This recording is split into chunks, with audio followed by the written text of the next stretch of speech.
Good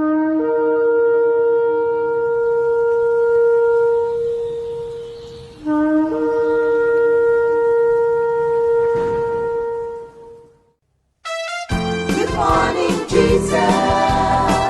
Good morning, Jesus. Good morning, good morning. Gising sa umaga, hanap-hanap ka. Dulot ng salita mo, nagbibigay buhay. Kasarap na mga lamang, may nagmamahal sa'yo. Salamat sa'yo, Panginoon. Walang pagsubok na di mo kakayanin mo. Sa bawat panalangin, ikaw ay diringgin. Ayon sa kanyang pangako, di kanyang iiwan. Salamat sa'yo, Panginoon. O kay buti mo, Panginoong Jesus. Kay ganda ng buhay kong taglay. Sa'yo lang ang papuri, sa'yo lang ang luwalhati. Sa aking buhay, ikaw ang number one. O kay buti mo, Panginoong Jesus. Kay ganda ng buhay kong taglay. Sa'yo lang ang papuri, sa'yo lang ang luwalhati.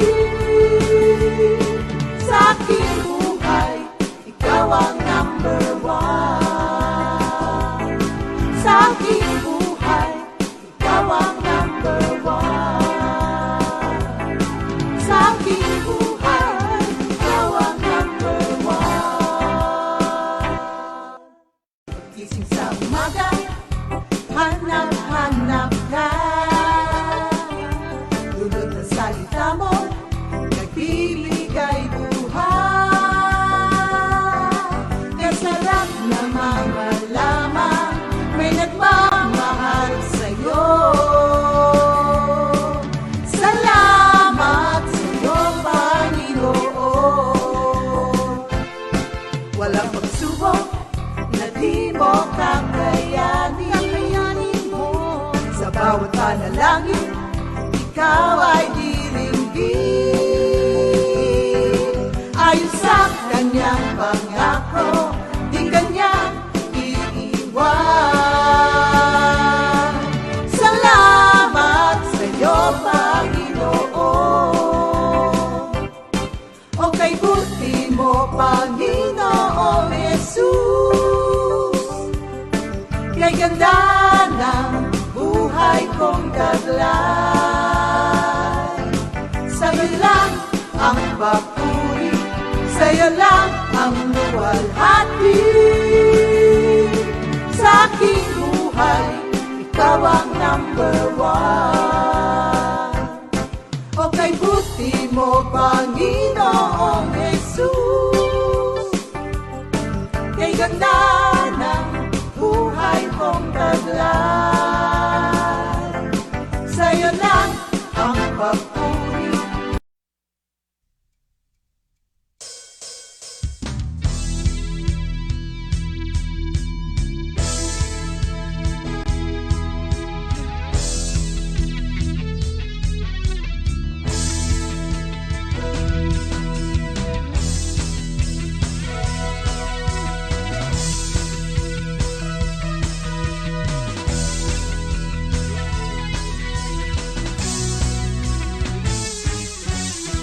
Sabay-sabay tayong umawi kay Jesus. Sabay-sabay tayong magpurit sumamba. Kunin mo ang iyong gitara, piano, tambol, lahat ng may tubig. Sabay-sabay tayong umawit kay Jesus. Sabay-sabay tayong sumayaw para kay Jesus. Sabay-sabay tayong magpuri, sumamba. Itaas ang kamay, pumalakpak, tayo'y umuntak, kaliwat kanan. Sabay-sabay sumayaw para kay Jesus. Natangi-tangi ka, O Diyos, pangalan mo'y itataas ko ngayon at magpagkailanman. Natangi-tangi ka, O Diyos, pangalan mo'y itataas ko ngayon at magpagkailanman.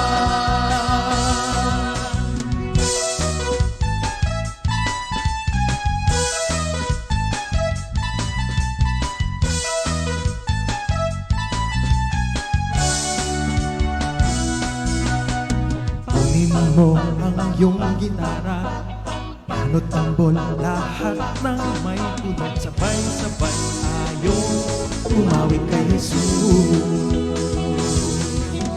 Sabay-sabay tayong lumundag para kay Jesus.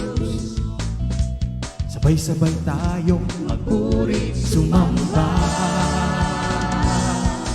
Tayo'y lumundag, sulong paatras, tayo'y lumundag, kaliwat kanan. Sabay-sabay lumundag para kay Jesus. Katangi-tangi ka, O Diyos, pangalan mo'y itataas ko ngayon at magpagkailanman. Katangi-tangi ka, O Diyos, pangalan mo'y itataas ko ngayon at magpagkailanman. Sabay-sabay tayong umawit kay Jesus. Sabay-sabay tayong magpuri, sumamba. Kunin mo ang iyong gitara, piano, tambol, lahat ng may tunog. Sabay-sabay sumayaw para kay Jesus. Sabay-sabay lumundag para kay Jesus. Sabay-sabay tayong umawit kay Jesus.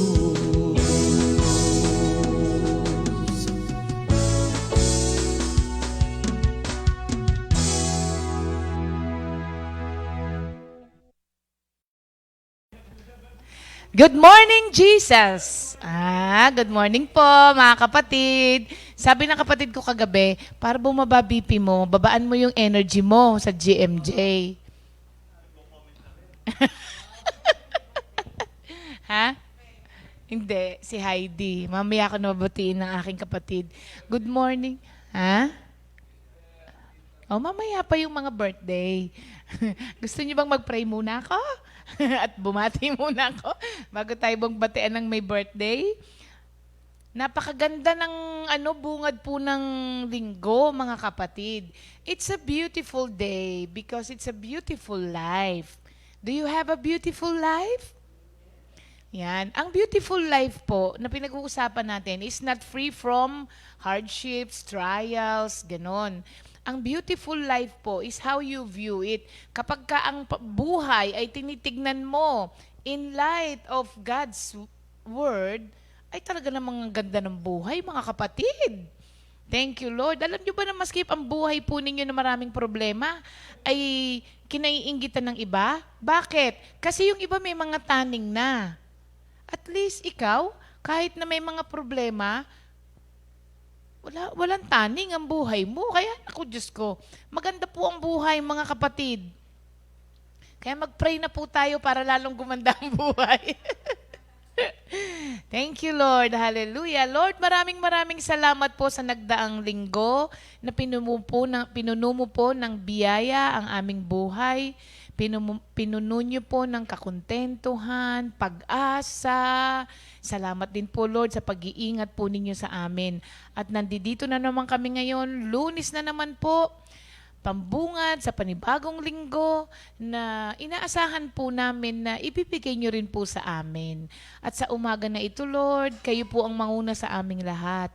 Ang mga kapatid ko po na nasa mga kanya-kanyang bahay, pagpalain nyo po sila, Lord, sa kanilang mga maririnig na mensahe mo sa araw na ito. At ang mga kapatiran po namin na nasa kanya-kanyang mga trabaho, ang iba po'y nagbabiyahe sa ngayon, ingatan niyo po sila, Lord. At ang mga kapatiran po namin na merong mga karamdaman sa oras na ito, Lord, alam ko po, na-receive na nila ang healing ninyo at Lord, kayo po ang nagbibigay ng comfort and joy sa kanilang sitwasyon sa oras na ito. Salamat po, Lord, for taking control of everything na may kinalaman sa buhay namin. Kaya alam namin, we are in good hands. Maraming salamat po. In Jesus' name we pray. Amen. Okay, mga kapatid. So, panibagong linggo, kaya panibago na naman pong series ang ating pag-uusapan.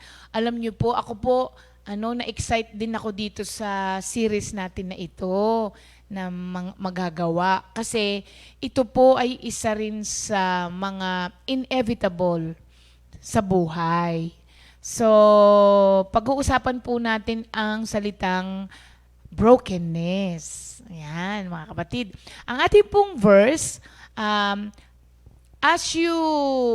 pag sinundan niyo po itong ating pag-aaral na ito, tsaka niyo po maiintindihan kung bakit John 12:24 ang napili ko pong word para dito.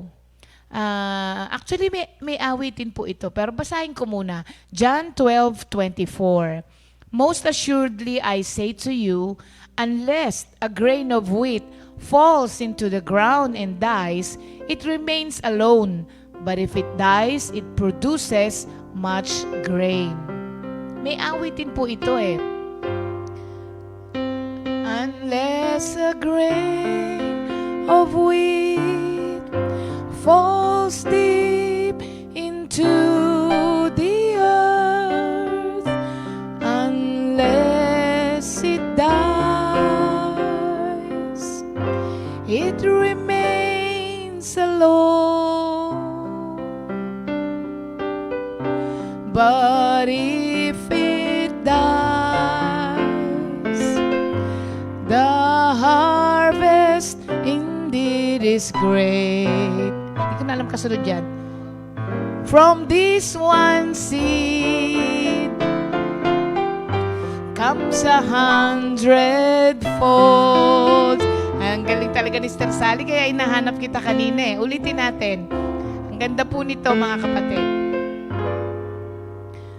Unless a grain of wheat falls deep into the earth, unless it dies, it remains alone. But if it dies, the harvest indeed is great. From this one seed comes 100-fold. Ayan, galing talaga. Thank you, Lord. Kay Sister Sally, na sober na ngayon. Kasi kaya ako nasabi ginamit ang sober kasi akala ko ginagamit lang to sa mga lasing. Hindi pala. Ang ibig sabihin ng sober ay clear-headed. Di ba? Clear-headed na Sister Sally kasi naalala niya na yung mga lahat. Kaya thank you, Lord. At isa rin po yan sa therapy niya. Kailangan pilitin niyo po siyang mag-isip. So, ayun po yung ating verse na gagamitin dito sa lesson natin na to. Alam niyo po, kaya ko po yun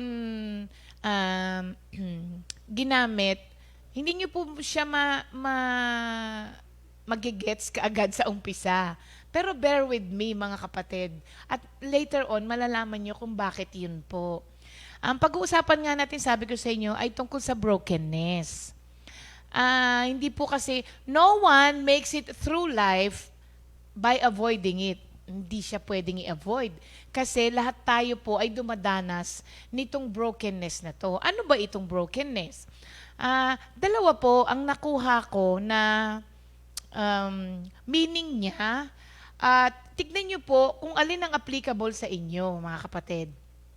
Ang unang-una po, the word brokenness refers to a state of surrender and defeat we experience when hardships come into our usually steady and painless life. Ayan.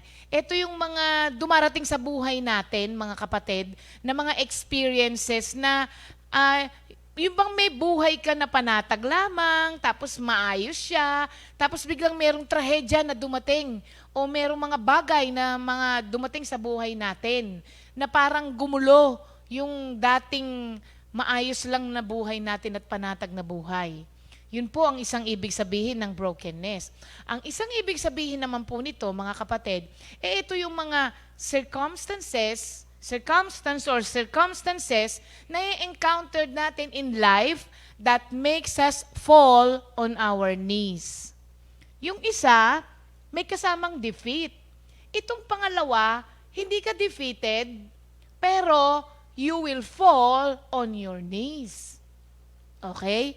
So, habang tayo po ay nagpapatuloy dito sa ating series na ito, huwag niyo pong tanggalin sa kaisipan ninyo yung dalawang definition ng brokenness na binigay ko. Again, ang ibig sabihin po ng brokenness is a state po, kalagayan of surrender and defeat we experience when hardships comes into our usually steady and painless life. At ang pangalawa naman po, ito yung mga circumstances in life that we experience that will make us fall on our knees. Okay? Dalawa yon binigay ko sa inyo. Narinig niyo na po ba ang kasabihan na there are no atheists in foxholes? Okay. Ito po ay kasabihan. Ano ang ibig niyan sabihin? Pag sinabi mo pong foxholes, literally po, it means yung kung saan nakatira yung mga foxes, di ba? Sa mga hindi masyadong yan po ay parang mga hole, anong Tagalog?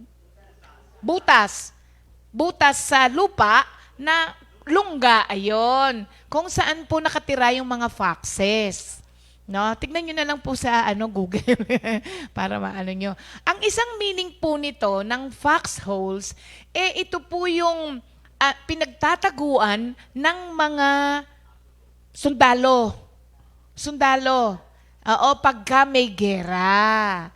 So, ito pong kasabihan na there are no atheists in foxholes, ibig sabihin po nito, even if you did not paid much attention to God, yung mga nakaraang buhay mo, yung pong mga crisis sa buhay natin has a way po of turning all of us to God. Kumbaga parang, dati hindi ka naman tumatawag kay Lord, di ba? Wala ka namang, interes sa Panginoon. Alam mong merong Diyos, pero hindi ka tumatawag sa Kanya, hindi siya part ng everyday life mo.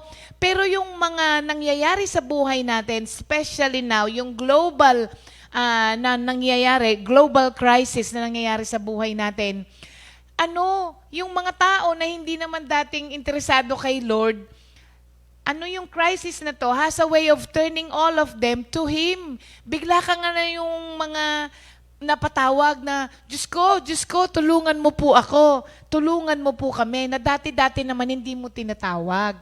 So yun po yung ibig sabihin no, na kapag ka may mga pangyayari sa buhay natin, na-trap ka na talaga at wala ka ng ibang aasahan, kahit hindi ka naniniwala sa Diyos, mapapatawag ka ng God help me.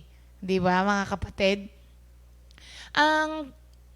Sa iba naman pong mga kapatiran natin ngayon, yung brokenness na pinag-uusapan natin na yun, it may be a sakit na unless God intervenes, there is no hope. 'Di ba? Ano ba yung mga karamdaman na meron tayo ngayon na sinabihan na tayo ng doktor na wala nang pag-asa, ipagpasa Diyos mo na lang. Pero ang totoo po niyan, dahil ang Diyos ang may lalang sa atin, alam niya kung ano ang gagawin. Pwede rin naman po itong marital problems na ang tagal-tagal mo nang binabata, pero hanggang ngayon, sa tingin mo parang hindi nagbabago.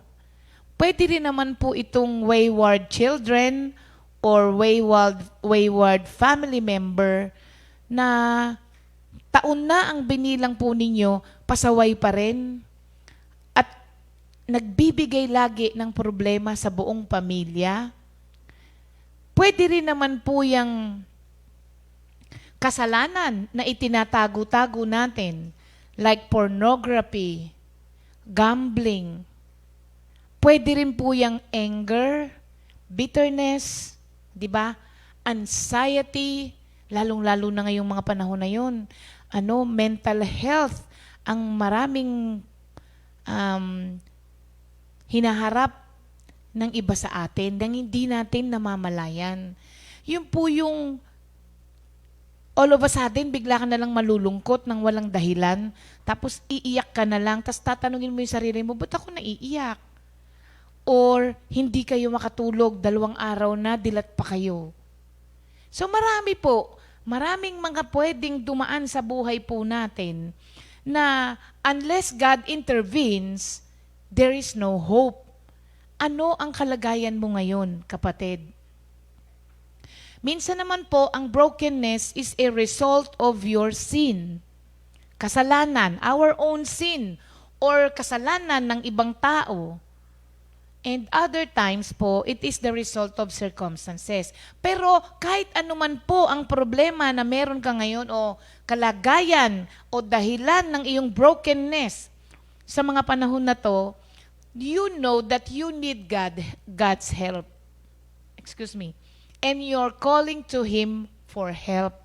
At yan po, ang pinakamagandang pamamaraan para po harapin natin yung mga brokenness na yan sa buhay natin. Ask God for help.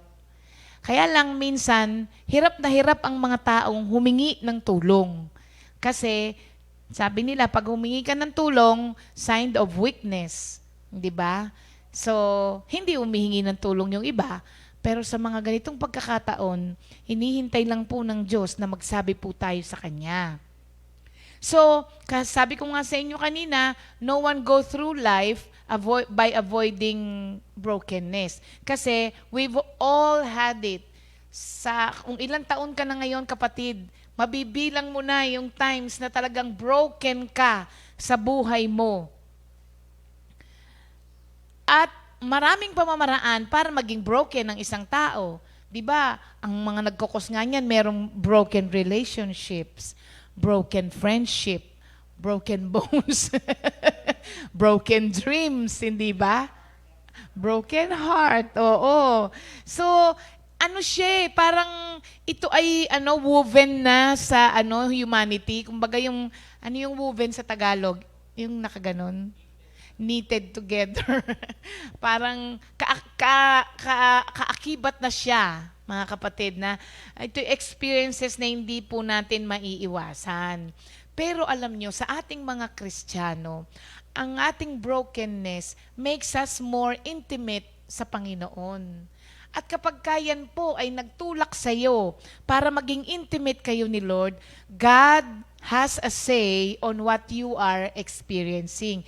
And that makes everything better kapag ka ang Diyos ang may say. Kasi kung ikaw lang ang may say, mag-struggle ka na ng mag-struggle at mahihirapan ka. Pero pagka ang Diyos ang may say, dyan sa brokenness na dinaranas mo, mas maganda po yun, mga kapatid. Pero, mind you, meron po kasi ngayong mga trendy na meaning ng brokenness na ginagamit na lang ng mga ibang tao nang hindi naman yun ang totoong meaning ng brokenness. Like for example, meron kang gustong ipaabot sa ibang tao na hindi naman ikaw yun o hindi naman yun ang kalagayan mo. Pero gusto mo lang magpaawa, gusto mo lamang ipakita sa tao na ikaw ay isang victim, kaya ang mangyayari, magpapakita ka na lang ng kung anong paawa, tapos sasabihin mo, I am broken. Be merciful, bear with me, I am broken. Samantalang yung brokenness na yun, pinili mo lamang. Iba yun doon sa dumating sa buhay mo na wala kang magawa at hindi mo siya sinadya. Pero meron kasing mga tao na ginagawa na lang trending sa buhay nila yung brokenness. Parang ginagawa nila yung badge o kaya passes. Yan. Ginagawa na lang passes yon para makakuha sila ng simpatya sa ibang tao. O kaya para makuha nila kung ano yung gusto nila from other people.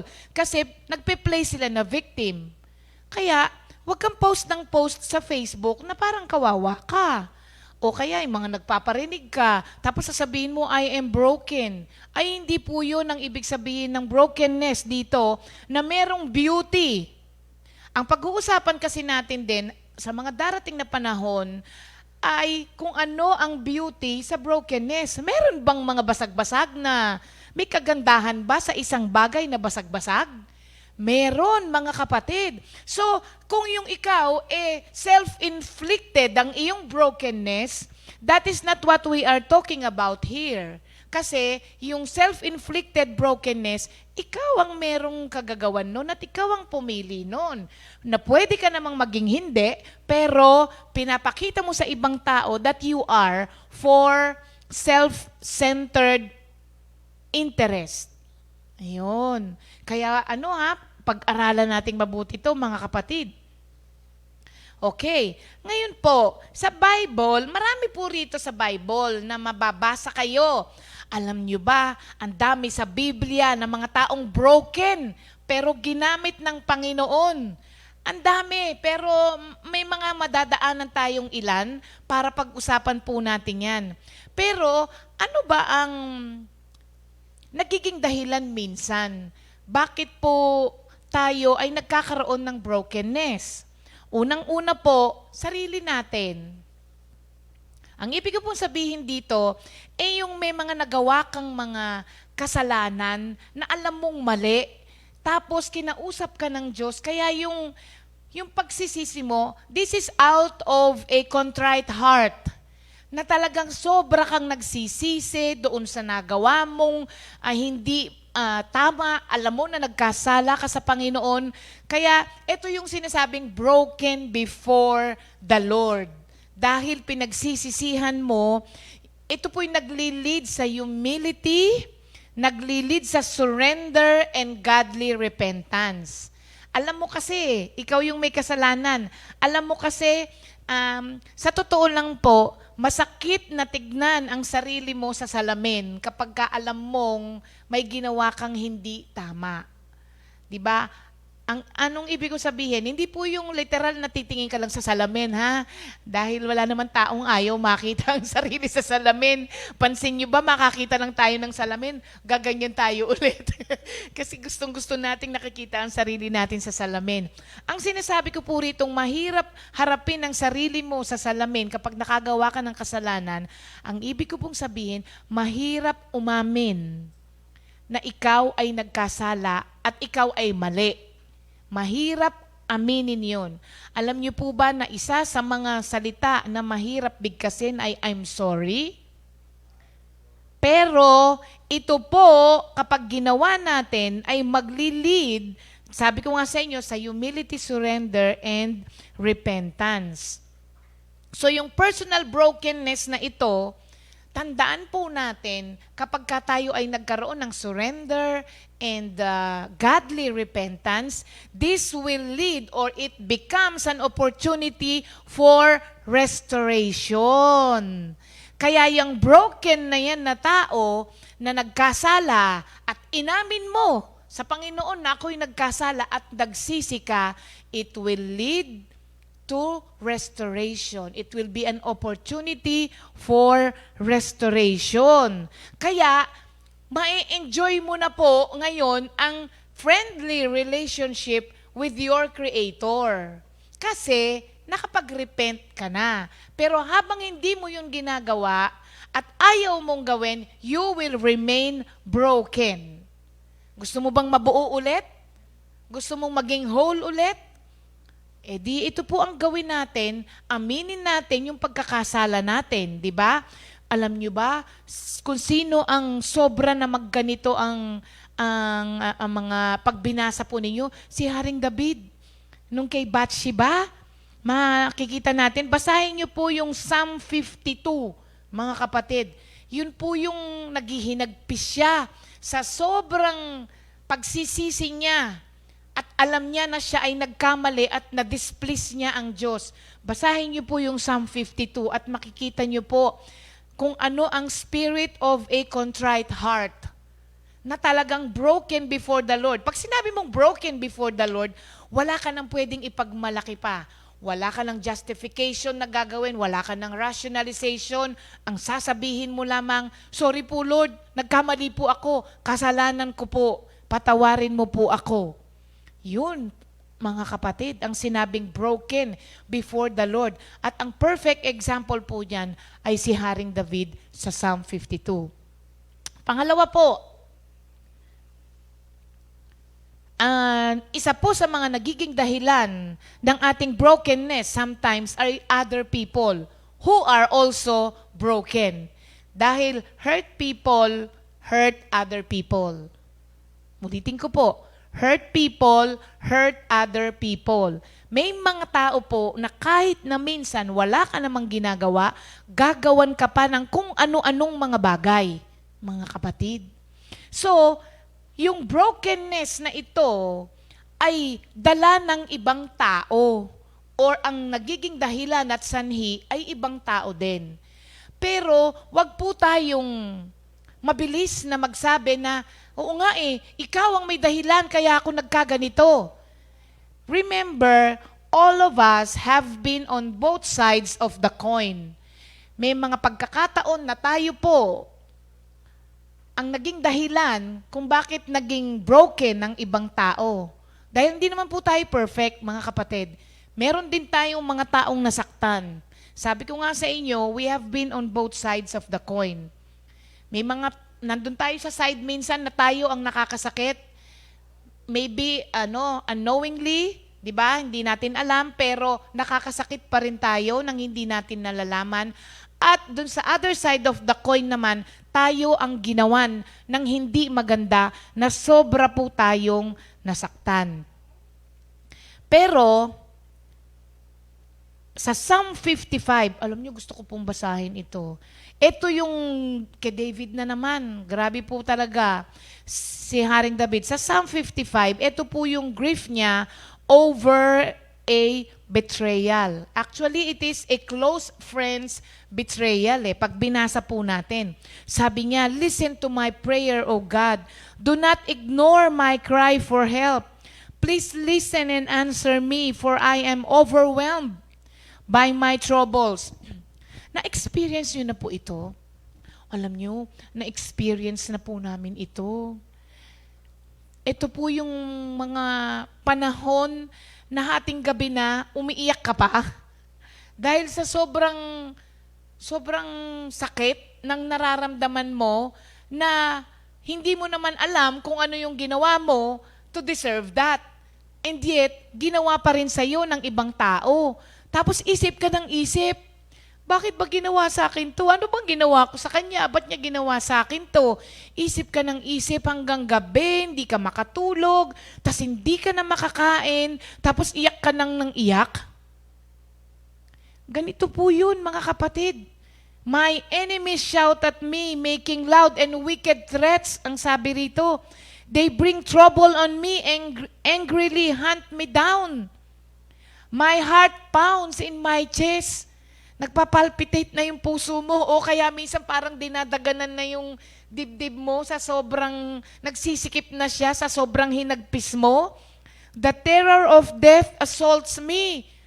Alam niyo ba, umabot kami rito sa terror of death assaults me? Ibang klase, mga kapatid. They bring trouble on me. And sabi niya, the terror of death assaults me. Fear and trembling overwhelmed me. And I can't stop shaking. Grabe, no? Huwag na nating ituloy, baka maiyak ako rito. Itong Psalm 55 po na ito yung talagang luluhod ka po kay Lord. Kasi nga hindi mo maintindihan eh. Hihingin mo kay Lord na, Lord, paintindi mo naman po sa akin kung ano yung ginagawa mong maganda rito. Kasi hanggat hindi mo maiintindihan at hindi ipapakita ng Diyos sa'yo ang kagandahan ng sitwasyon mo, ang hirap, mga kapatid. Ang hirap harapin.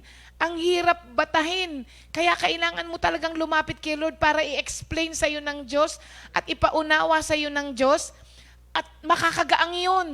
Hindi mawawala ka agad. Hindi po niya tatanggalin ka agad yun. Pero ipapaunawa niya sa iyo kung bakit. At yung pangunawa na yun, pagka napunta sa iyo yun, mahirap man ang sitwasyon mo, nakakagaang. Nakakagaang sa pakiramdam, nakakagaang siyang harapin kasi alam mo kung ano ang purpose nun. So, kapag ka may mga kapatiran tayo na nagsishare nung mga sakit na nararamdaman nila dulot ng ibang tao, mag-ingat din pala tayo sa ating mga salita, sa ating mga ginagawa, dahil minsan tayo ang nagiging cause nung anxiety at kung ano-ano pang nararanasan ng ibang tao. Alam niyo mga kapatid, kaya sinabi ko pong mag-ingat tayo, kasi pag yung mga taong nasaktan natin ay humingi ng tulong kay Lord, you will find yourself fighting against God Himself. Kasi hiningi na nila ang tulong ng Diyos. Pagka yung mga yon, ang Diyos na ang tagapagtanggol nila, you will find yourself fighting against God. And no one wins against God. Kaya, be careful also, mga kapatid, na hindi tayo maging dahilan nung ihirap nung damdamin ng ibang tao. Pero alam nyo, mga kapatid, sabi ko nga sa inyo itong brokenness na ito, kung hindi pa po kayo umaabot dito sa sinasabi ko, don't worry mga kapatid, you will. Wala nag-react. Baka nag-react kayo sa bahay. Sinasabi ko pong you will, dahil talaga pong dadaanan po ninyo yun. Iba-ibang point lang tayo sa buhay natin, pero dadaanan po natin yun. Tapos, wag po kayong matakot. Sabi ko nga kanina, be sober, be clear-headed, and focus on Jesus. Kasi, yung mga ganyang pagkakataon ay yan ang mga madalas na maging dahilan para po tayo nagiging fit for service. Yang mga brokenness na yan na nararanasan sa buhay natin, ang usually nagiging dahilan kung bakit meron tayong mga giant preachers, well-known theologians, missionaries. Hindi po yan nag-umpisa na nagumanda yung buhay nila. Hindi po. Yan po ay mga nakapaglingkod sa Panginoon at nag-decide na ibigay ang buhay nila sa Panginoon because of brokenness, not because of greatness, mga kapatid. Because when you are already great, you cannot see your need for the Lord. Pero pag broken ka, doon mo usually nakikita ang Diyos. At ang mga taong nagtagumpay at binuo muli ng Diyos from that brokenness, yun ang nakikitaan ng beauty ng mundo. Dahil from this into this ang kanilang experiences. Kaya sabi ko sa inyo, kung hindi nyo pa nararanasan yun, huwag kayong mag-alala, huwag kayong mainggit. mararanasan nyo rin yan, mga kapatid. Hindi pwedeng hindi, huwag kayong mainip. At dadating din po yan sa buhay ninyo. Pero sabi ng iba, hala si sister, wag na lang. Hindi po pwede. Dadaanan nyo po yun. Kasi ano po ang bubuin ng Diyos? Ano ang bubuin ng Diyos sa isang taong buo? Hindi ba? Ano ang lugar ng Diyos sa isang taong buo na? Eh di wala nang pupwestuhan ng Diyos. Kaya nga si Lord, gustong-gusto niya yung mga broken na tao. Kasi nakikita sa kanila yung glory niya.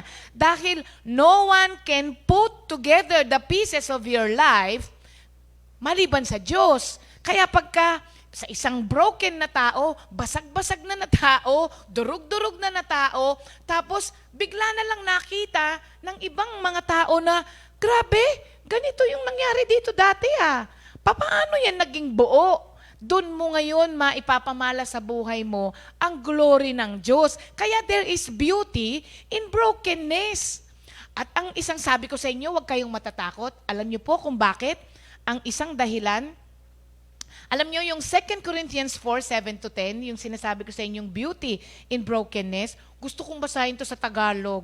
Si Kuya ang nagbigay sa akin ito eh. 2 Corinthians 4:7-10, ang ganda. Sabi rito, ngunit kaming pinagkalooban ng kayamanang espiritual na ito ay hamak na sisidlan lamang tulad ng mga palayok upang ipakilalang ang dakilang kapangyarihang ito ay sa Diyos at hindi sa amin.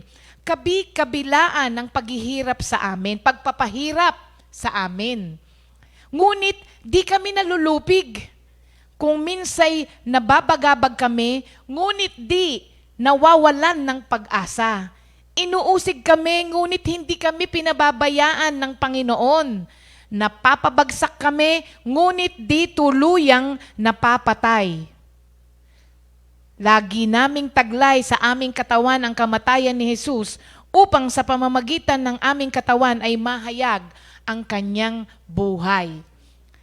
At sa binasa ko pong ito, mga kapatid, isa sa dahilan kung bakit kahit na tayo ay broken at this moment at may mga brokenness tayo na iba-iba na nararanasan, ang isa pong dapat nating ikagalak and it makes life bearable or it makes yung brokenness mo ngayon bearable is that the Lord Himself knows how you feel.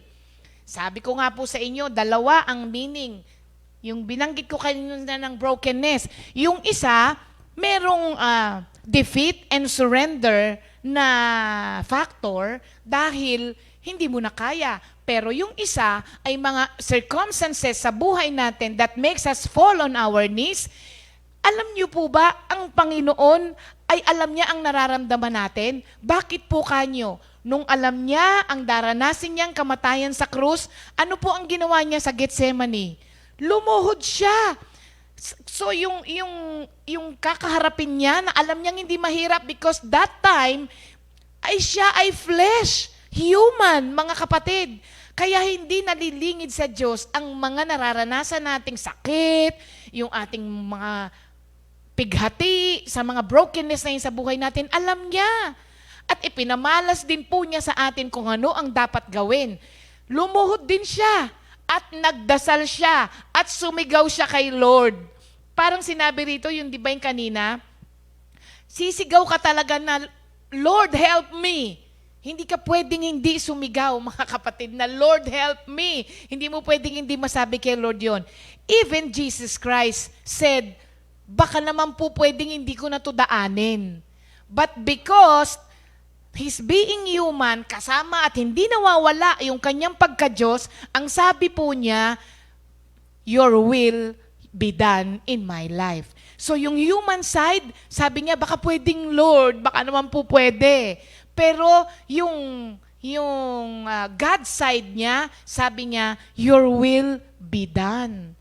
Kaya po, kapag ka alam mo na alam ng Diyos exactly what you are feeling right now, alam mo na hindi kanya pababayaan sa sitwasyon na yan dahil siya ay nahirapan din nung panahon na yon sa kanyang flesh.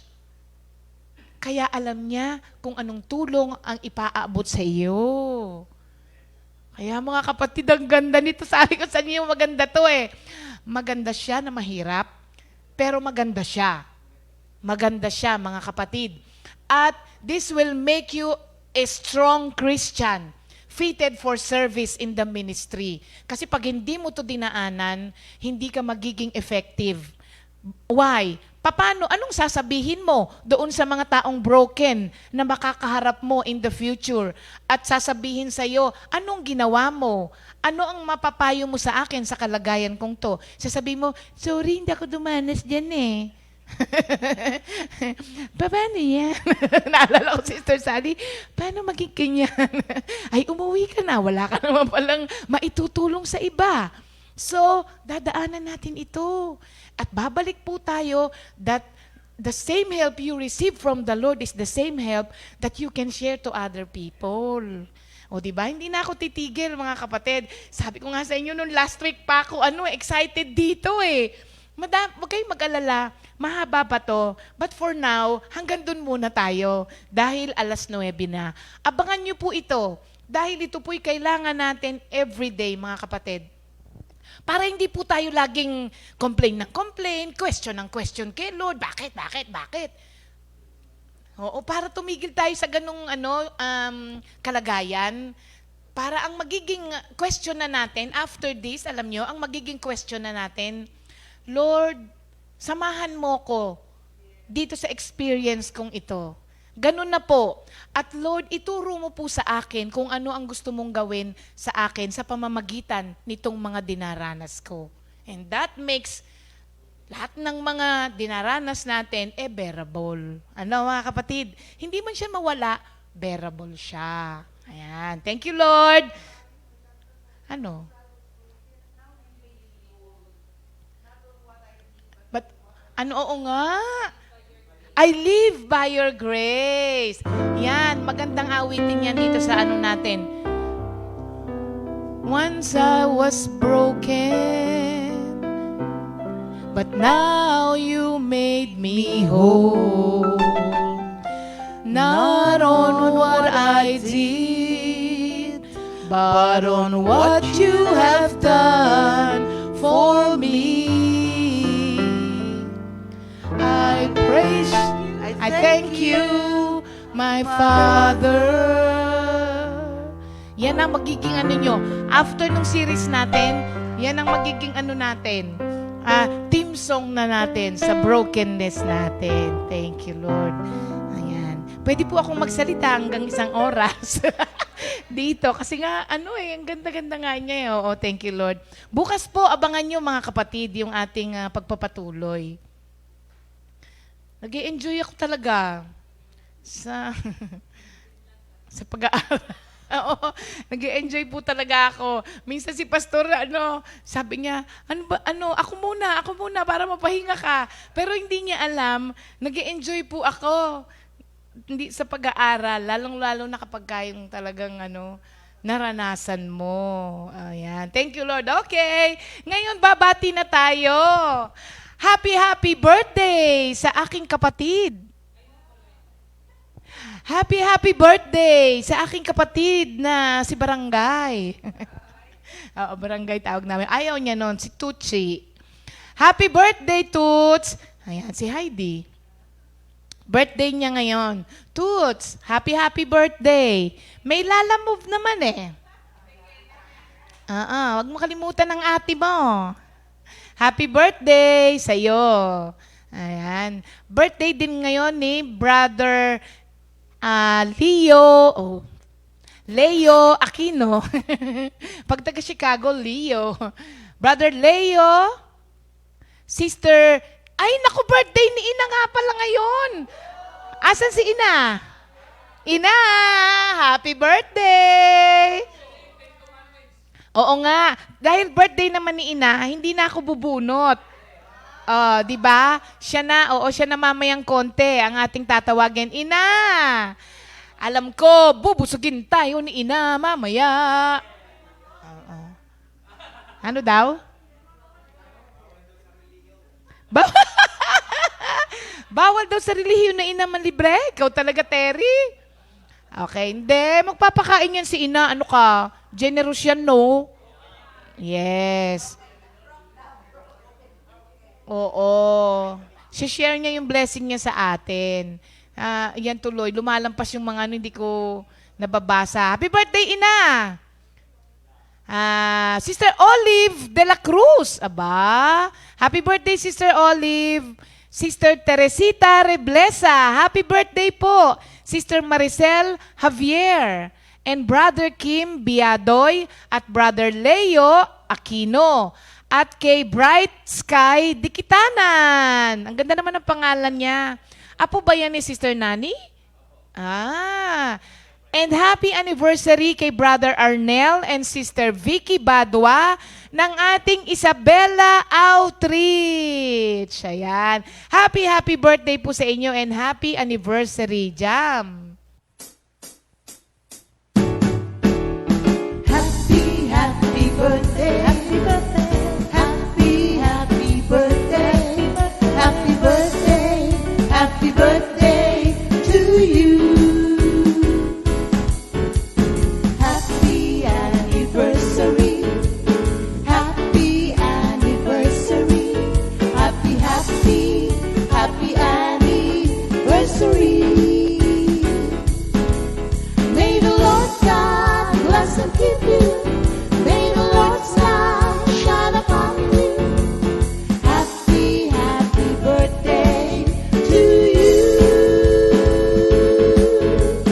Happy anniversary to you.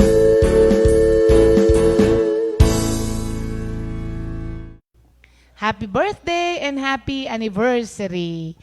Ang ganda ng ating ano. Ang memory verse natin for this week, Psalm 31 verse 24. Ang nakalagay po dyan, be of good courage and He shall strengthen your heart. All you who hope in the Lord. Yeah. Ulitin natin. Be of good courage and He shall strengthen your heart. All you who hope in the Lord. Ayan. Mukhang kailangan natin yan, no? Especially yung mga kapatid natin na mga nag-positive kay Lord. Oo. Hope in the Lord. At wala pong nag-hope kay Lord ang nadi-disappoint. Romans 10:11, mga kapatid. Kaya, thank you, Lord. Maganda yung ating ano ngayon. Ang ating memory verse of the week. Okay, isang karagdagan na naman yan sa napakarami nating i-memorize. Pero, na-memorize naman. Ay, hindi na pala ako bubunot. Because it's your birthday today, Ina. Si Ina, ang ating tawagin. Ang ating birthday celebrant. Ina, calm down.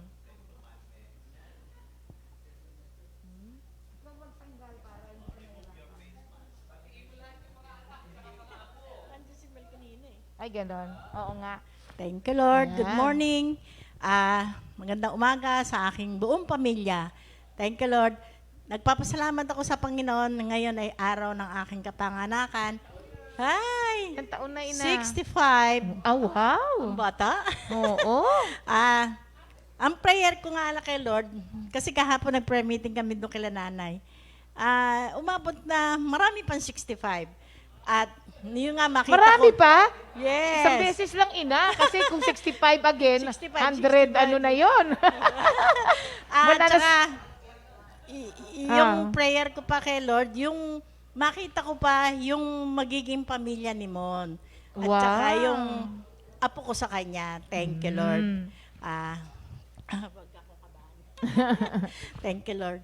Ang 10 utos ng ating Panginoon, huwag kang magkaroon ng ibang Diyos maliban sa akin.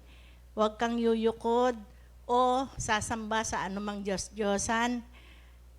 Huwag mong gamitin sa walang kabuluhan ang pangalang Yahweh. Italaga mo ang araw ng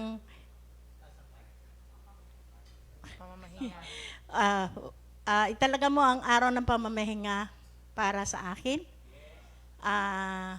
Igalang mo ang iyong ama't ina. Huwag kang papatay. Huwag kang magnanakaw. ay mangangalo niya, huwag kang magnanakaw at huwag kang sasaksi sa hindi katotohanan sa iyong kapwa. Huwag mong pag-imbutan ang mga ari-arian ng iba. Thank you, Lord. Di ba? Happy birthday talaga kay Ina. Ang regalo ni Kakain Ina. tayo kay Mang Roger. Thank you, Lord.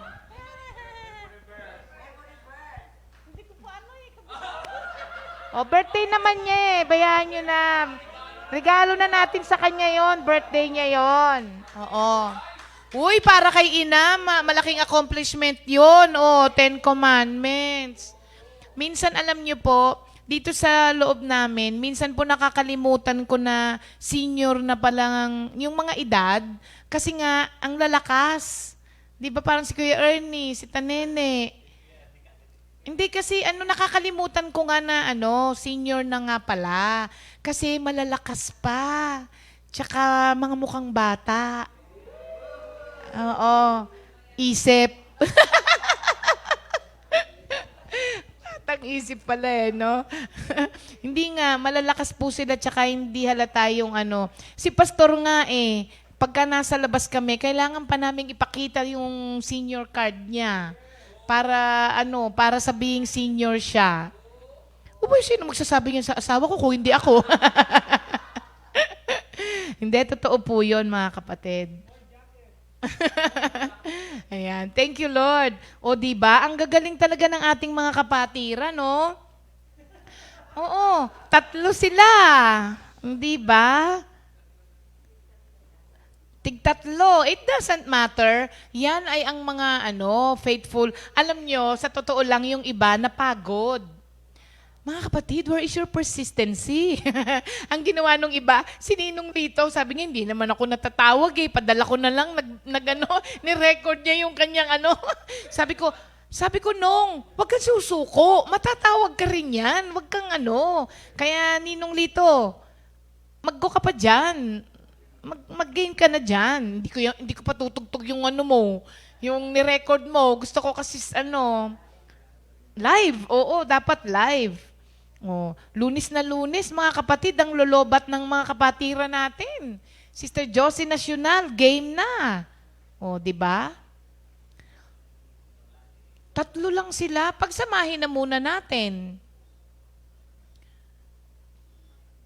Para hindi 2. 6 lang sila isahin na lang natin na ikot. Ikot-ikot lang. Ayan. Ang mga matyaga, tignan nyo si Lola Aning. Diba? Hindi napapagod.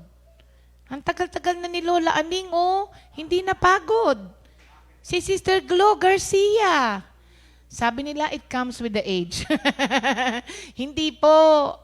Mga kapatid, Sister Josie Nacional. Bakit si Sister Odette? Hindi naman senior yan. Pero yan ang unang-unang Alam niyo ba, ang unang-unang nag-game na sa senior ay si Nanay Aning. At ang pangalawa sa mga junior ay si Sister Odette. Pero hanggang ngayon, nandyan pa rin sila. Oo. Kaya, meron pa, nagdagdag?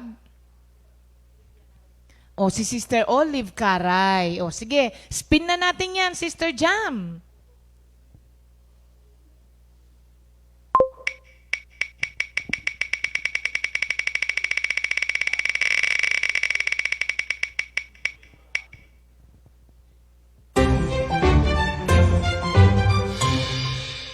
Sa mga junior, si Claudette.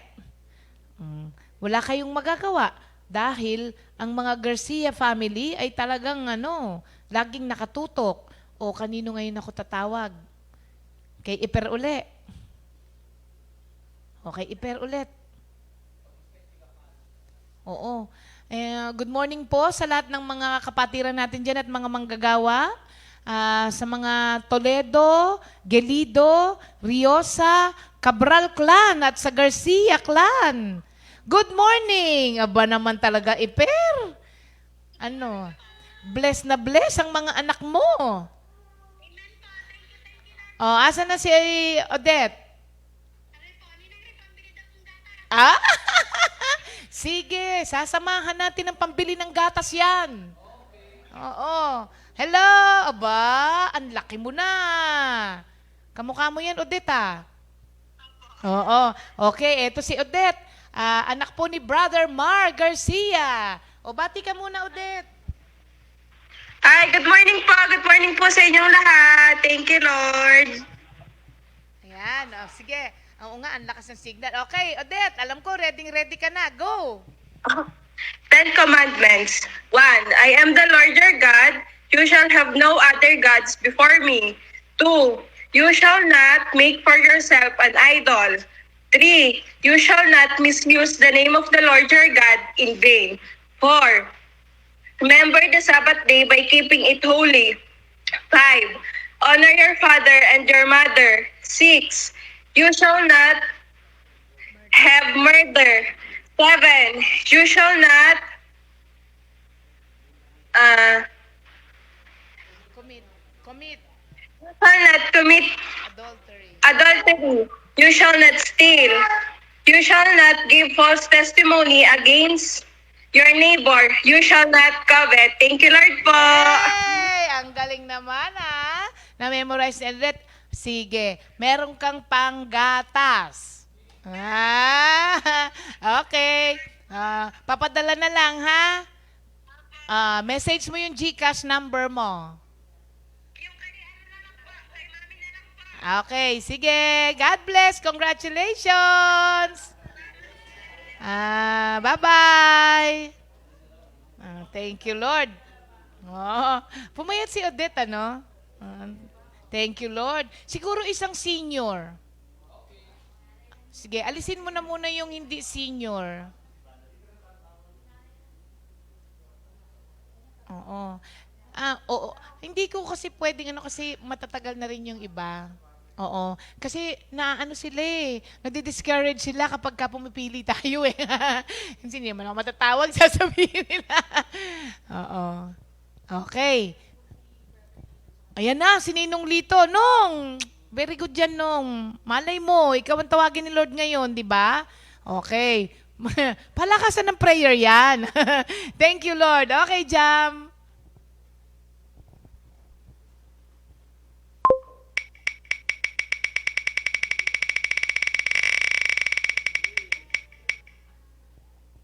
Oh, di ba? Grabe. Sabi ko sa'yo, Ninong eh.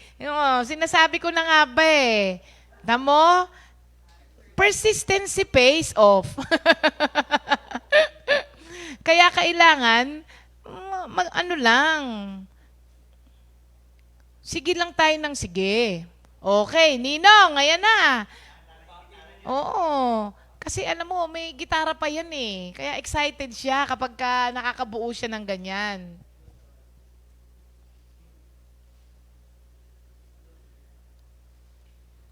O, Nong, kala ko excited ka na.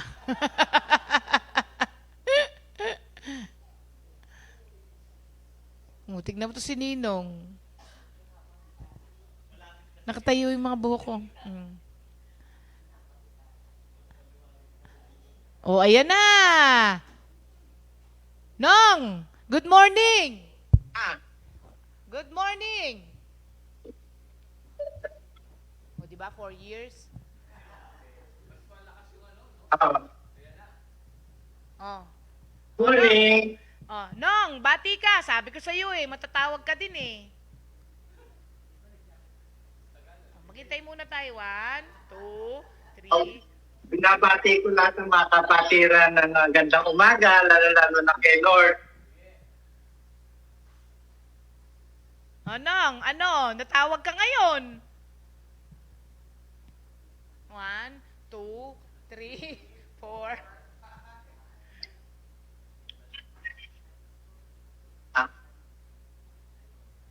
Hindi niya madinig. Tinape ko na lang ayaw mo naman ng tape eh. Oo, mas maganda live. O, sige Nong, go na. Game na? Darating din yun.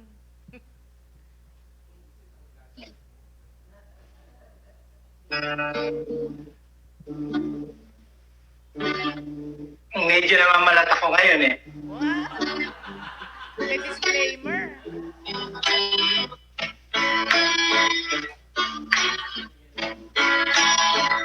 I am the Lord your God who brought you out of Egypt.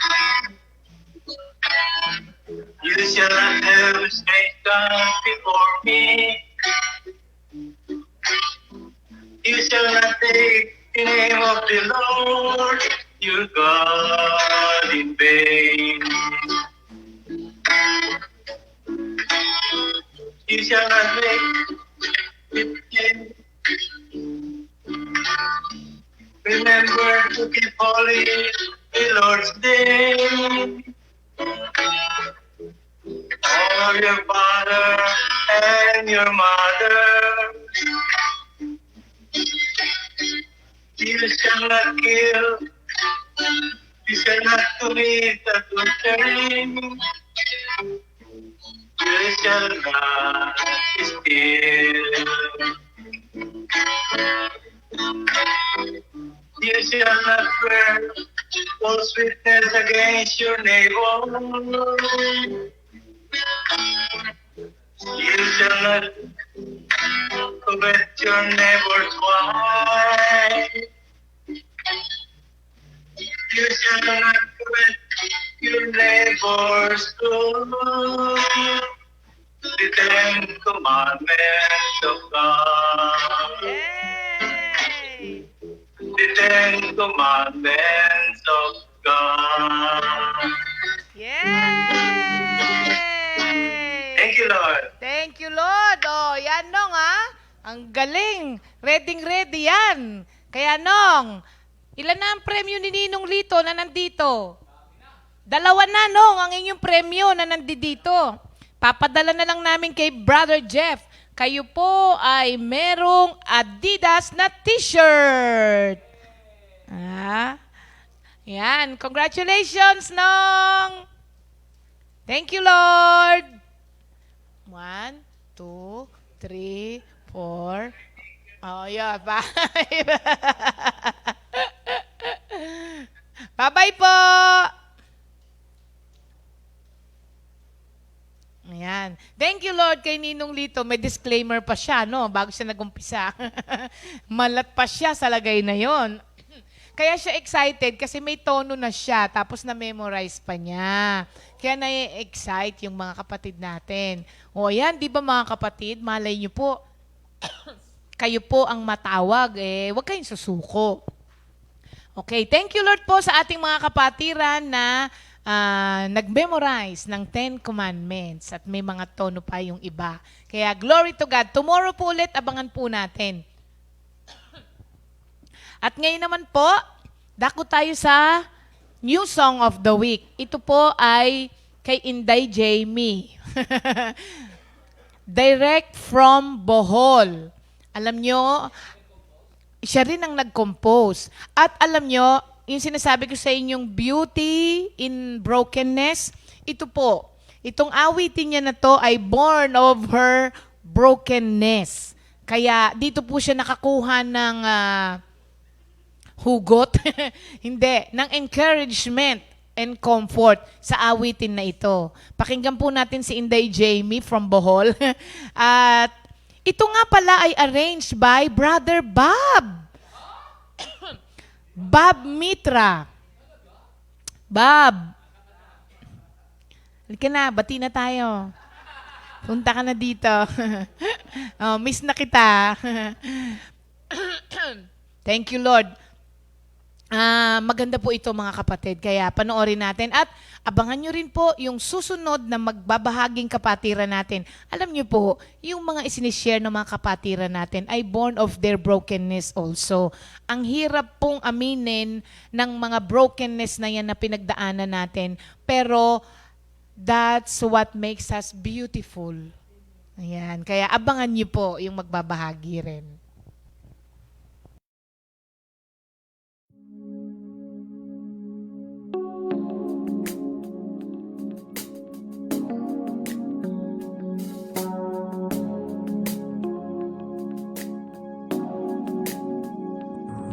Minsan ako'y dumaan ng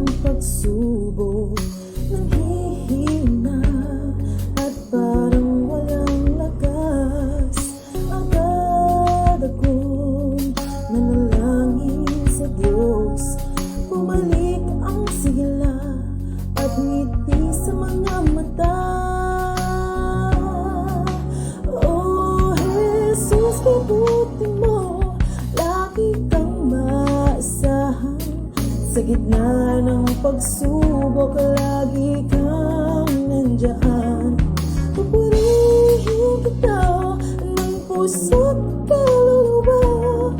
Kung wala ka, wala na rin ako. Minsan ako'y dumaan ng pagsubok, nanghihina at parang walang lakas.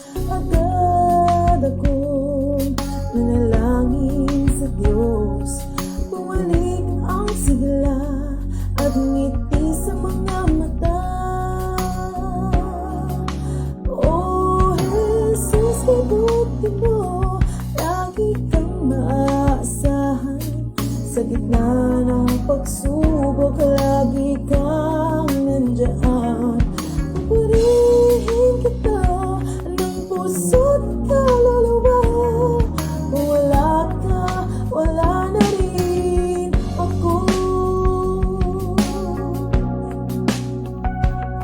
Sa lahat ng aking mga pinagdaanan, hindi ka na mawawaglit sa aking isipan. O Diyos, ika'y tapat sa lahat ng oras. Dakila ang iyong katapatan. Oh Jesus, mabuti mo, lagi kang maasahan. Sa gitna ng pagsubok, lagi kang nandiyan. Pupurihin kita ng puso't kaluluwa. Kung wala ka, wala na rin ako. Kung wala ka, wala na rin ako. Kung wala ka, wala na rin ako.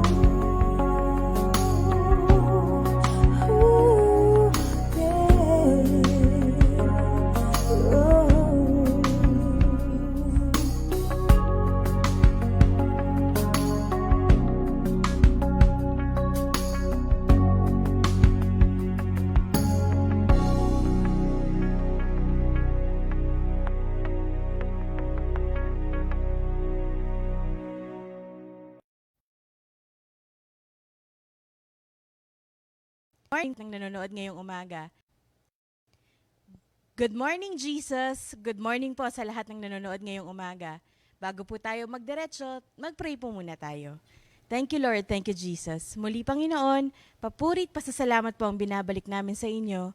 Salamat, Panginoon, sa oras na ito na ako po ay inyong pinili na maging mouthpiece ninyo. Tinataas ko rin po sa inyo, Panginoon. Hinihiling ko po ang double portion of your anointing. At ganun din po sa aming lahat na makakapakinig ngayong umaga. Naway kayo po ang maitaas. At lahat ng ito ay tinataas namin sa inyo. In Jesus' name we pray. Amen. Thank you, Lord. Yan. Sige, share ko po muna yung word sa Galatians chapter 5, verse 25. Sabi po doon, since we are living by the Spirit, let us follow the Spirit's leading in every part of our lives. Ayan, thank you, Lord. So, bilang pag-accept natin kay Jesus Christ, kasama po doon ang pag-receive natin ng Kanyang Spirit, the Holy Spirit. Ano po? Kumbaga sa package deal siya na because tinanggap natin ang ating Panginoong Hesukristo as our Lord and Savior, kasama pong naipamana sa atin o naibigay sa atin yung Holy Spirit na meron din po siya. Ayan, Holy Spirit to empower us to be able to live a resurrected life in Christ. At yung very same Spirit po na yun din po ang magiging gabay natin sa pang-araw-araw nating pamumuhay, gabay natin sa mga desisyon na gagawin natin lagi. So, ayan, thank you, Lord. At gusto ko po ding i-share yung life verse ko na ibinigay ni Lord sometime second year high school po ako kung di ako nagkakamali. Ayan, sa Jeremiah chapter 1 verses 5 to 7. Sabi po niya doon, I knew you before I formed you in your mother's womb. Before you were born, I set you apart and appointed you as my prophet to the nations. O sovereign Lord, I said, I can't speak for you, I'm too young. The Lord replied, don't say I'm too young, for you must go wherever I send you and say whatever I tell you. Ayan. So, thank you, Lord. Ayun. So, nag-start po kami sa Comfy. Siguro mga 4 or 5 years old po ako. Ngayon po, 38 na. So, medyo matagal na yon. So, lumaki po ako sa children's ministry. At habang lumalaki, syempre, laging nakakapakinig ng Word of God. At saka, nandun tayo lagi sa mga fellowship kasi bit-bit kami lagi ni Mami, PICC days. Inabot ko pa po yata yung St. Teresa's, pero saglit na lang bago tayo lumipat. Nag-Greenbelt tayo, nag-Glorieta tayo. So, lahat po yun, kasama po kami ni Mami. Naalala ko po na sa children's ministry, syempre, ang daming mga stories about the Bible, ang dami ring mga memory verses na itinuturo sa amin noon. At habang lumalaki, natutuwa po ako kay Lord kasi nakita ko po kung paano niya ginamit kung paano gumana sa buhay ko po habang lumalaki itong life verse na ibinigay niya. So, ayun nga po. So, binigay po yun sa akin bandang second year high school. Baguio Seminar po tayo noon. Nalala ko po yun, Baguio Seminar. Ayan, nakakatawa po kasi pinag-aral ako ni Lord mula grade school hanggang high school sa School of the Holy Spirit. Ayan, sa School of the Holy Spirit. Tapos, pangarap ko po nung bata ako na maging architect. Pero, iba po ang plano ni Lord, di ba po? Nag-aral po ako ng college, sa Miriam College, at doon, ang dapat na kurso ko pong kukunin, accountancy. Kaso, na-pressure po ako. Kasi si Mami tsaka si Daddy po, first take nila ng boards ng yung para po sa para maging certified public accountant. First take pa lang po silang dalawa parehas nakapasa. So parang sabi ko, parang ayoko na, Lord, sabi ko gano'n. Ang Miriam College po, isa po sa banner courses po talaga nila ay yung communication arts. And dahil po yung pinsan ko, yun po yung kinuha, nag-decide ako na yun din ang kunin. Okay. So, dun sa communication arts po kasi, wala pong specific na course, specifics na hindi kagaya sa ibang schools na kunwari, communication arts, major in advertising or major in broadcasting, wala pong ganon. Talagang lahat po yun pag-aaralan namin. Theater, radio, basta lahat po pag-aaralan. Ayan. So, dun po, ang dami ko pong natutunan, marami akong na-acquire na knowledge habang lumalaki, hanggang sa kailangan na syempre kailangan po mag-OJT, at ang OJT ko po sa ABS na po agad. And then, after graduating, nagpahinga po ako nung summer na yon before I applied for ABS-CBN. Kasi parang kumbaga, yun na yung pinaka goal as a communication arts student or graduate na makapagtrabaho sa mga malalaking estasyon dito sa ating bansa. Ano po. So, ABS nga po yun, yung pinag-applyan ko. And nakakatuwa kasi hindi rin talaga ako binigo ni Lord. Nung time na pinag-pray ko po yun, nag-submit ako ng resume around June nung 2004. And then, July, naka-receive na po ako ng call. July to August, series of exams po yun. And habang nag-i-exam ka, paunti kayo na paunti, tapos iba ng iba yung iba mo nang kasama, hanggang sa finally, ayun po, iilan lang yung nakapasok, ano po, dun sa mga marami nag-a-apply. So, September 2004 ako first nag-work sa ABS. Yung pinaka-work ko po nun was production assistant, and then, at times, siguro after 3 months, nagsi-segment producer na rin po ako nun. Pero nung time na yun kasi dahil gag show siya, once a week lang yung palabas namin, hindi ganun ka-hectic yung schedule. Plus, nakaka-attend naman ako ng Sunday fellowship. Tsaka prayer meeting sa bahay, minsan nakakaabot pa. Dumating yung time na natapos yung show, naging daily. Nalipat po ako sa isang daily super serye nung time na yun. Dumating ako sa point na every other day ang taping. Every other day ang taping. And then, pagdating although Sunday din yung rest day namin, Pero dahil diretso galing taping, parang minsan, magdamag po kasi yung taping from 7 a.m. to 7 a.m. kinabukasan minsan or 6 a.m. ganyan kinabukasan. So, diretso po ko ng fellowship minsan, parang tulala ka na kasi pagod na pagod ka na. Tapos, yung word parang hindi mo masyadong nagagrasp, hindi mo masyadong naiintindihan.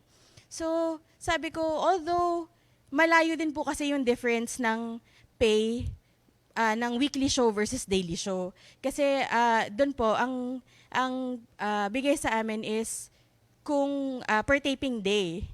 Ang gag show, since once a week siya, once a week lang din ang taping day namin. Yung daily shows, 3 times a week ang taping day. So, times 3, yung marireceive mo rin na pay. Pero yung pagod mo, tsaka yung, syempre malayo rin po yung kaibahan. So, parang, yun nga, dumaten ako ng fellowship na tulala, ganyan, or pagod na pagod. So parang, sabi ko, isip-isip ko, although yes, mahal ko yung ginagawa ko work-wise, pero parang meaningless lahat kasi kumikita ka ng pera, ayos yung status mo kasi, kumbaga, ang daming graduate na gusto ring doon mag-work, 'di ba? Ang daming yun ang pangarap sa buhay. Pero, at the end of the day, meaningless lahat. Naalala ko yung isang kanta na, hindi po siya comfy song, pero basta ang sabi dun sa kanta, na parang lahat nagiging meaningless. Everything is a chase after a wind, na wala, humahabol ka ng hangin, humahabol ka sa wala. And all that matters is yung pagsunod mo kay Lord, and kasi lahat naman ng meron tayo dito sa mundo fades away like a flower na yun, malalanta rin siya, mawawala din siya. Parang kayamanan, di ba? Andyan saglit, tapos after a while, pwede ring mawala. Ayan. So, thank you Lord na dahil nga doon, nag-decide akong umalis ng ABS ng time na yon. And then, nag-i-indie movies po ako noon, tsaka mga ibang indie shows. Tapos, dumating ako sa point na sabi ko, Lord, gusto kong bumalik sa ABS. Kaso, bigyan mo naman ako ng schedule na Monday to Fridays lang.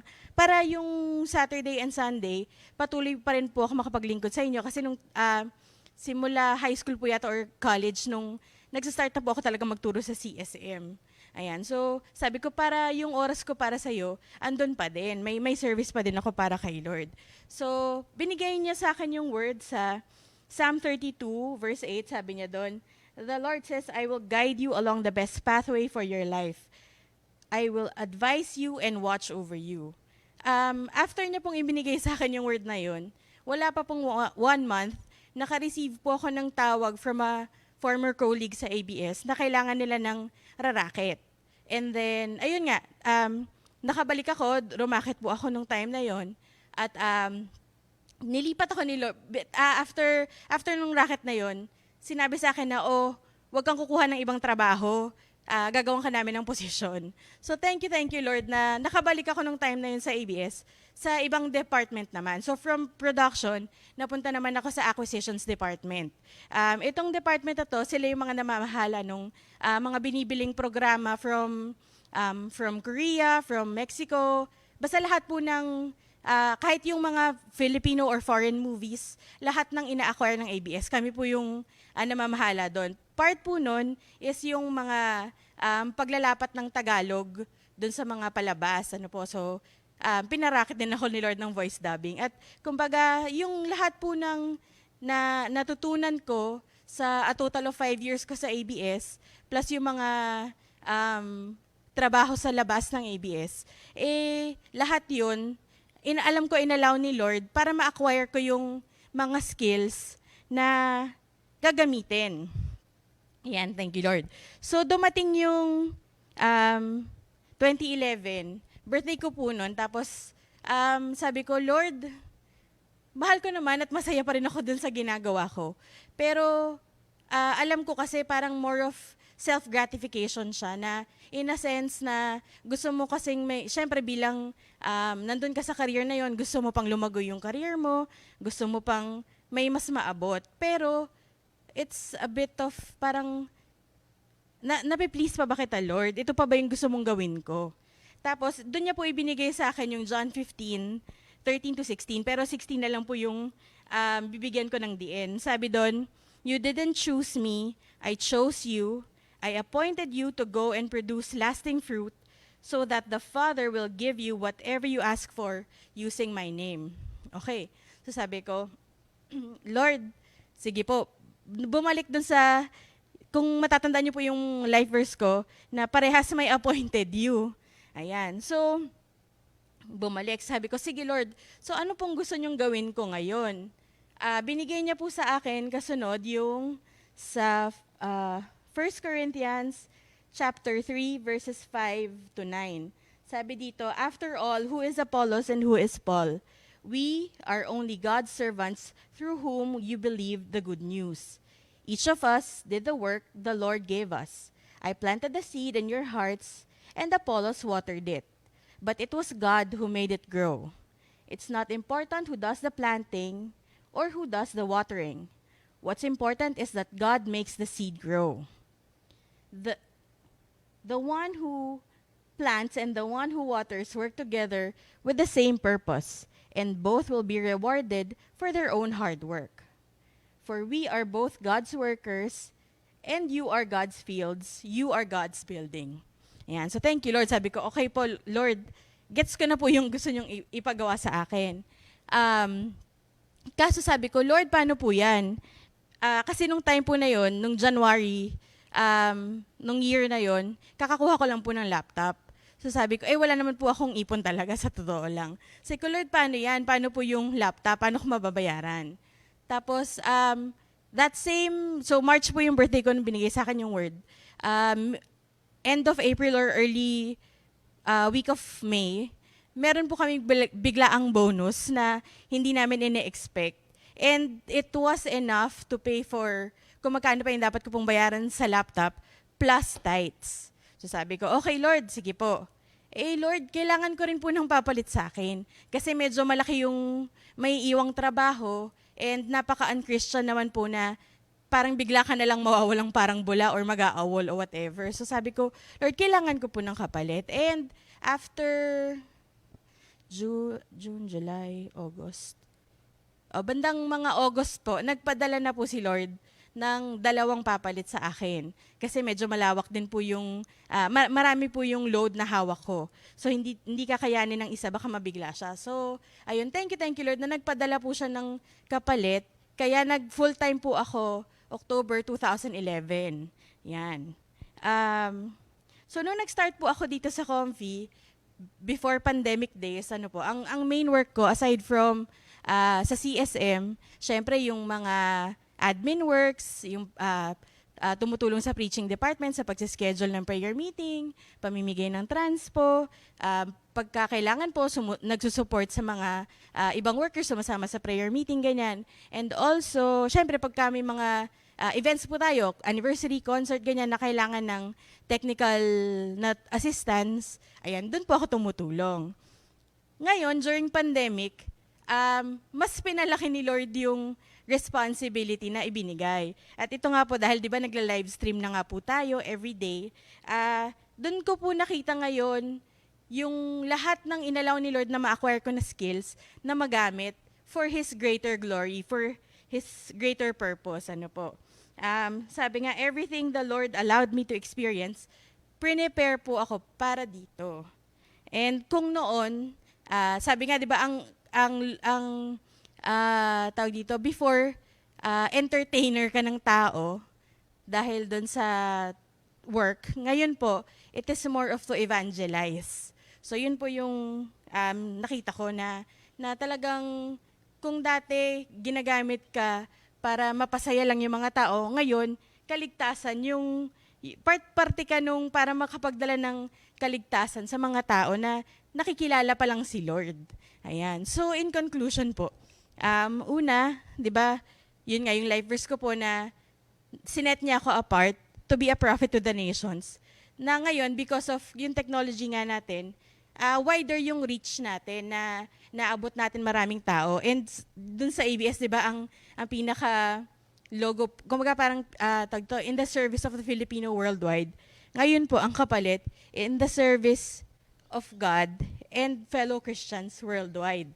'Di ba? So yun po yung naging parang role ko ngayon na thank you Lord sa kanyang paggamit at pagpe-prepare.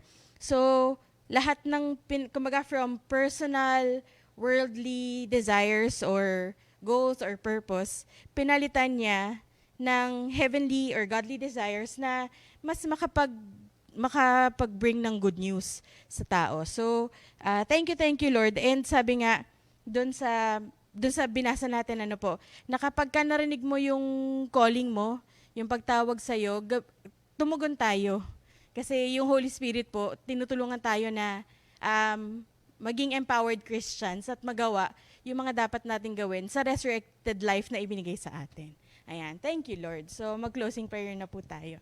Lord, muli, papurit pa sa salamat pong binabalik namin sa inyo. Salamat, Panginoon, sa mga salita na alam ko po, kayo po ang nag-glorify. At alam ko, Lord, na kaming lahat po ay gagamitin niyo po for a greater purpose. And mas marami pa pong tao ang makakakilala sa inyo at maliligtas. Kaya, Panginoon, tinataas po namin sa inyo ang bawat isa. Kayo po ang patuloy na manguna sa buhay naming lahat. And may we be able to live up to the resurrected life that you have given us. Lahat ng ito ay tinataas namin sa inyo. In Jesus' name we pray. Amen. God bless us all po, mga kapatid. 2 Timothy 2:2. Hallelujah.